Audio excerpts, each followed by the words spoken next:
আজকের ভিডিওতে আপনাদেরকে দেখাবো যে দেয়ালে নোনা আসলে কি করতে হয়। আপনারা জানেন বাংলাদেশের যে বালি, সে বালিতে প্রচুর পরিমাণে নোনা রয়েছে।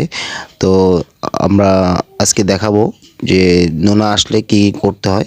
আপনারা এখানে দেখতে পাচ্ছেন, দেয়ালে যে পরিমাণ নোনা আসছে, আমরা নোনাটাকে ভালোভাবে শিরিষ কাগজ এবং স্ক্রাব দিয়ে ভালোভাবে ঘষে পরিষ্কার করে আমরা এখানে ব্যবহার করেছি রিপেয়ার পলিমার ব্যবহার করার পর আমরা সল একটা সিলার ঘাম জাতীয়, সেটা সল সিলার ব্যবহার করছি যাতে দেয়ালকে প্রচুর পরিমাণে শক্ত এবং মজবুত করতে পারে।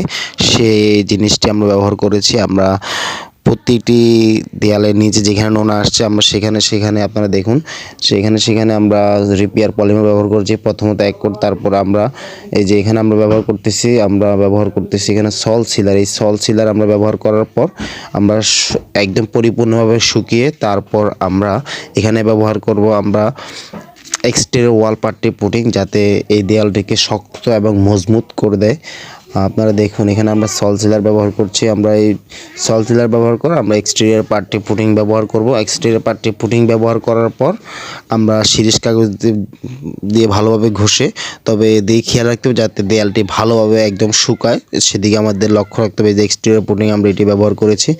এক্সটেরিয়র পাট্টি মূলত দেয়ালকে শক্ত এবং মজবুত করে দেয়। যে দেয়ালটি ভেজা থাকে সে দেয়ালকে শক্ত এবং মজবুত করে দেয়, যাতে দেয়ালে আর কখনো নোনা না আসে। আমাদের সেদিকে লক্ষ্য রাখতে হবে যাতে দেয়াল যদি নোনা আসে, অবশ্যই আমরা রিপেয়ার পলিমার ব্যবহার করি। রিপেয়ার পলিমার ব্যবহার করার পর আমরা চাইলে দেয়ালে সল সিলার বা যে কোনো ড্যাম সিলার এগুলো ব্যবহার করতে পারবো। তারপর আমরা এক্সটেরিয়র ওয়াল পাট্টি ব্যবহার করার পর আমরা ভালোভাবে শুকানোর পর তারপর আমরা চাইলে যে ওয়ালের যে কালার আছে আমরা সেই কালার ব্যবহার করতে পারি। কালার ব্যবহার করার আগে অবশ্যই আমাদের লক্ষ্য রাখতে হবে যাতে কালারটি একদম অ্যাকুরেট থাকে।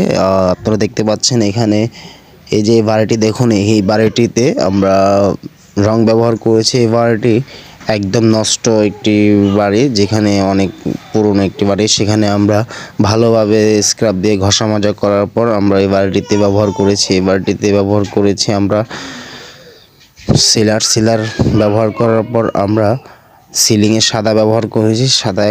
সাদা 1 গ্যালান দিয়ে আমরা 2 কোট ব্যবহার করেছি 2টি রুমে। আপনারা দেখতে পাচ্ছেন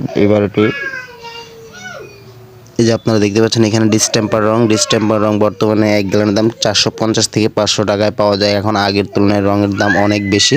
তো ভিডিওটি যারা দেখতেছেন, যদি ভিডিওটি ভালো লাগে অবশ্যই লাইক, কমেন্ট, সাবস্ক্রাইব করে আমাদের পাশে থাকবেন আর বেল আইকনটি বাজিয়ে দিবেন।